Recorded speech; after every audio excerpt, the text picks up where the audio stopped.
All right. Hello for the second time today. Happy Friday. I hope your Friday is going good, or whatever day this is that you're watching the recording. I hope you're doing well. Hey, Schneidine, how are you? Hey, Island. I am getting ready to share 3 different ways, 3 tips business owners can stay calm, not stressed, keep their peace, even when things in their businesses or lives are upside down and it's not looking good. How do you stay calm, keep your peace, and not freak out? Don't panic. But even though I know a couple of you who have joined just now, I do want to introduce myself for anyone who's going to be jumping on or watching later the replay. And they're just getting to know this page. My name is Beth Brown. I am a breakthrough coach, and a breakthrough coach means that I help my clients elevate their lives after trauma or heartbreak to feel more confident, have happier relationships, enjoy peace, forgive themselves, evict the fears and worries that often come and stick with us when we go through a trauma or a heartbreak. So yes, I do actually have an Evict Fear Challenge coming up. So that's in a week and a half. So just send me a DM if you want info on that. But I am going to get right into the topic because earlier I did a live and it just quit on me and everything got lost. It just quit in mid-sentence. So I'm going to try to keep this to under 10 minutes. So here is my first tip on how to stay calm, how to keep your peace and not move in fear as a business owner. So step 1 is placing yourself.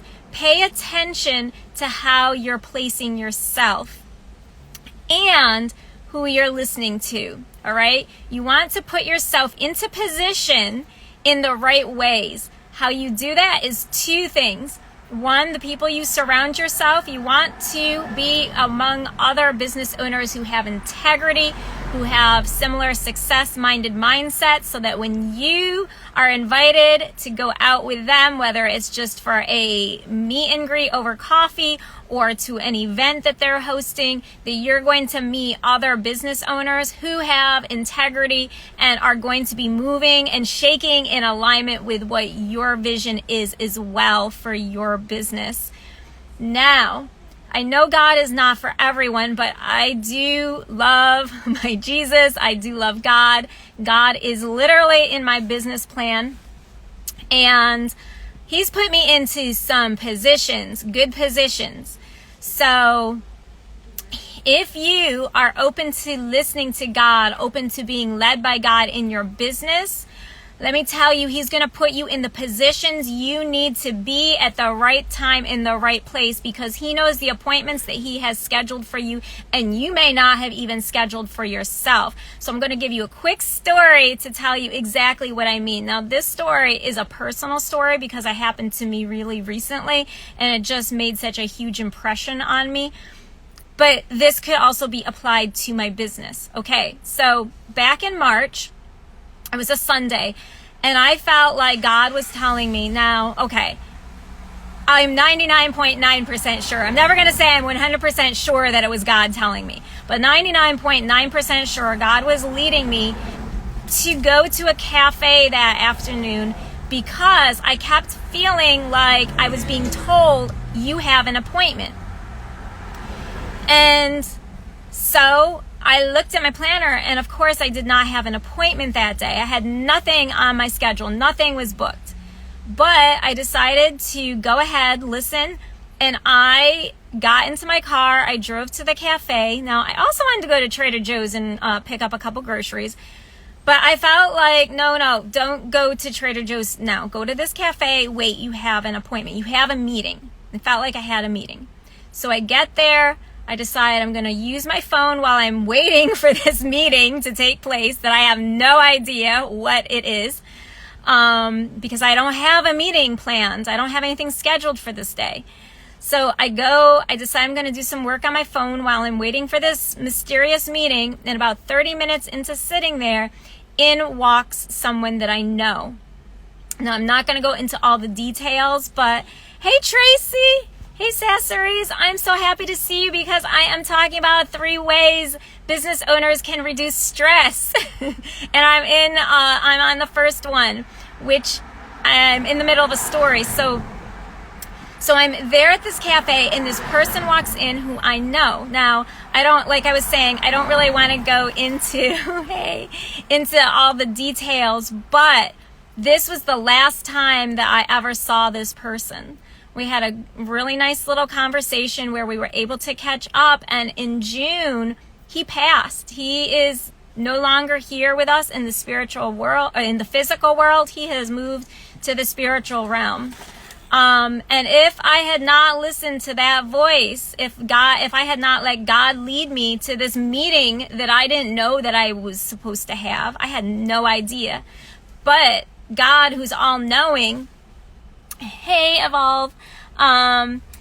So God, who's all-knowing, knew how this was all going to work. And because I allowed myself to be led by God, I put myself into a position where I would have this meeting. Now, this meeting was with a friend, but it was literally the last time I saw him because he is no longer here with us. He sadly passed on. And so I am so thankful that I listened, that day I chose to listen, and I allowed myself to be placed in the position that I was supposed to be waiting, even though it didn't make any sense to me.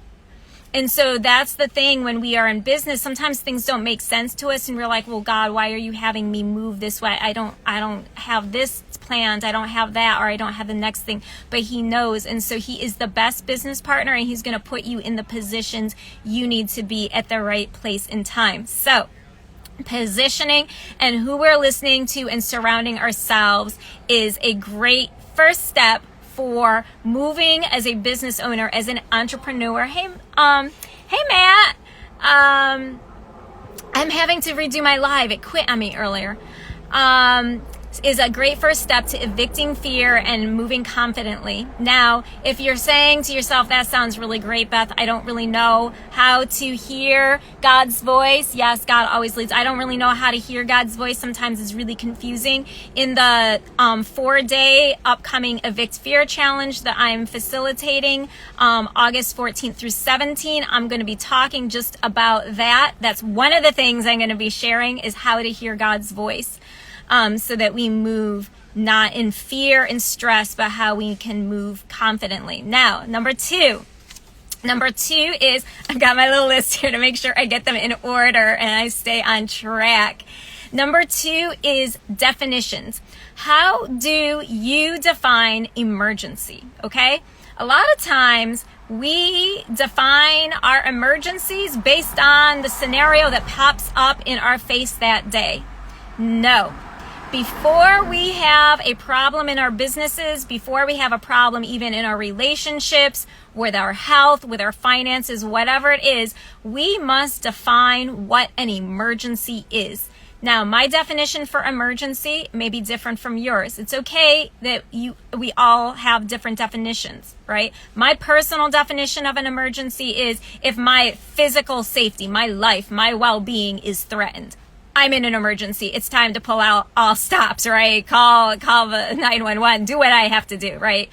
To make it. But that's my definition of emergency. Knowing what my definition of an emergency is and what that looks like helps me when things go wrong, when situations come up that are a problem. It may even be a big problem, like I don't have the money to pay the rent. Where's that going to come from? Because my business isn't businessing. My business isn't doing what I need to do.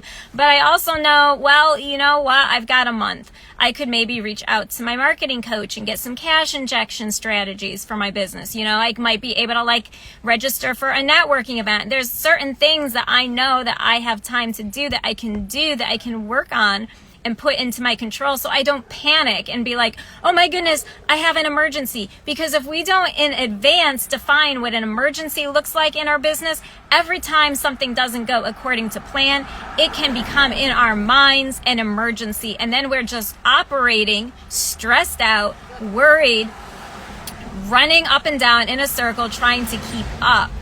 And that is not going to make us the best in our decision making as business owners. It's also just not going to even make life for us fun. So define what an emergency is before you even have an emergency, so you know what it would or would not look like. That's tip 2. My third tip for how to stay calm. Hey, Designs by T, welcome. I'm on my third tip for how to stay calm and keep your peace and not move in fear as a businesswoman or a man. And number 3, now this is talked about a lot. And people may say this is overrated, but it's not overrated. It is highly still, even though people talk about it all the time, maybe a little bit underrated still.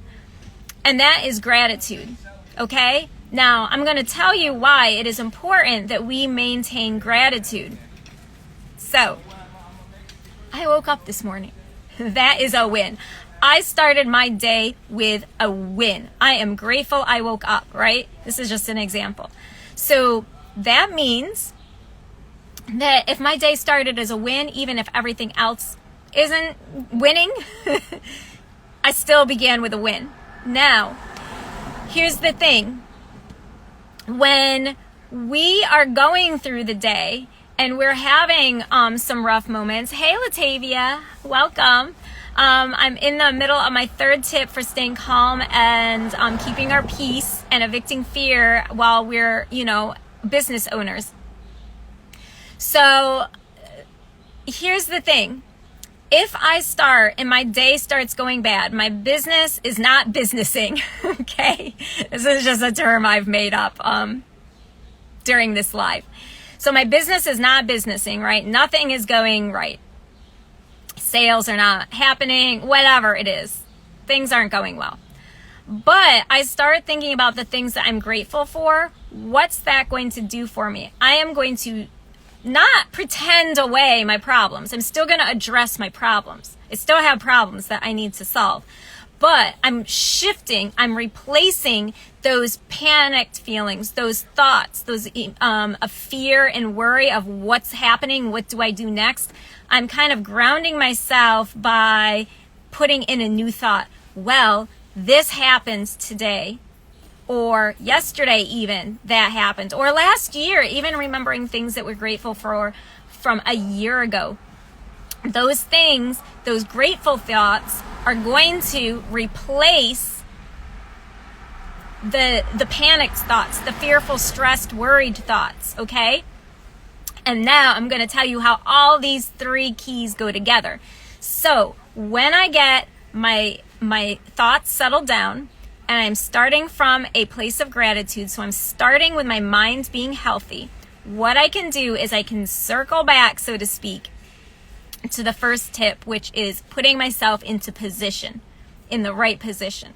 When I am focused from a gratitude perspective, 1, I can remember that God is my helper, He's my business partner, and I can start listening and hearing His voice leading me to the positions that I need to be in that day to get what I need, whatever it is I need for my business to start moving forward, right? Also, I have my ears and my mind open to listen to any advice that a trusted business friend or business partner might be giving me. So if I am panicked and saying, oh, nothing's going right, everything is falling, the sky is falling, so to speak. Well, when I am from a grateful place, I've kind of gotten my mind, my thoughts stabilized. I can hear the voice of reason that someone might be giving me advice on and begin to put myself into position calmly instead of having the fear put me into position, instead of having my doubts put me into position. I'm having the gratitude put me into position because now I'm able to trust myself, I'm able to trust God, I'm able to trust my trusted business partners. And 3, and this is how this all comes together, right? 2, step 2 was before an emergency happens, define for yourself what an emergency looks like. When I am coming from a place of gratitude, right, and I'm coming from a stable, healthy position, I can now start looking at my situation a little bit more logically. Okay, this is wrong, this is wrong, and this is wrong. And yes, these are some very serious problems that I'm facing in my business. However, these things are not an emergency. My life is not in danger right now. My safety, my well-being, this is for me personally as my definition, is not in danger right now. Okay, that means that I don't have to rush. I can slow myself down. I can take my time to reorganize, get myself back into the right position and move forward. Okay. So these 3 tips for how we can stay calm and focused in our business, they all work together. They all kind of support one another. So that's what I wanted to share with you today. Earlier today, my live did cut out, just ended me. So I do want to make this short and sweet to avoid that happening again. But I feel like, sometimes everything happens for a reason. And sometimes things don't work at the time that we want them to do. And I feel like this time maybe was the better time to kind of a little bit grateful that my live before just disappeared and I had a chance to do this again for you all. Now, if you are a business owner or any other thing, like you're in a relationship transition, single, married, divorced, you're going through some health issues, you're going through some financial issues, anything where your life is kind of uncertain right now, I do want to let you know that there's more where these tips came from. I'm not just going to give you some tips, that's not me, and then not provide an option for further support. So August 14 through 17 for 4 evenings at 8 p.m. I'm going to be hosting my Evict Fear Challenge. It's a 4-day challenge. We're going to be talking about all things fear, how to overcome it, get our power back. Everything is going to be taught by me from a biblical perspective because, as I mentioned at the beginning, while I know God is not for everyone, He is my business partner, and He is the one who, when I give these tips, He's the one who shows me these things, right? He puts me in positions where I get to learn. And so I'm going to be, in that 4-day Evict Fear Challenge, sharing the things that I feel God has shown me and taught me so that I can teach you as well. So, the registration link is in my bio. So all you have to do is go to the bio and tap Evict Fear. And then you can also send me a DM. But everything I am teaching, I'm going to be teaching, I have done. I am one of those coaches, I believe. Honestly, the worst thing a coach can do is be telling people, hey, try this, try that. Hey, try the next thing. And they've never tried it. They've never done it. They've never walked it. When I'm talking about these things, it's all from lived experience. So, yes, that is what I wanted to share with you for today. And drop any questions you have for me in the comments below. Or like I said, feel free to send me a DM if you have any other questions. This live was actually made because someone got into my DMs and said, hey, I want you to talk about this topic. Please talk about this topic on how to, as a businesswoman or businessman, how to, not move stressed, how to get rid of stress, how to decrease it. So that's how this live actually happened. Someone requested it. So if you reach out to me, I will find a way to support you as best as I can. That's what I love doing. And so feel free to, shoot me a DM as well. I'm happy to hear from you. And also you can register, don't forget, register for my Evict Fear 4-day challenge. That is just by tapping the link for Evict Fear Challenge in the bio, and it will take you right to the Eventbrite link. It's free, and you can register for it there. All right. So you can also just make sure, if you're new to this page, follow this page, because I am going to be sharing some more things on evicting fear actually in just a couple hours. All right. So peace.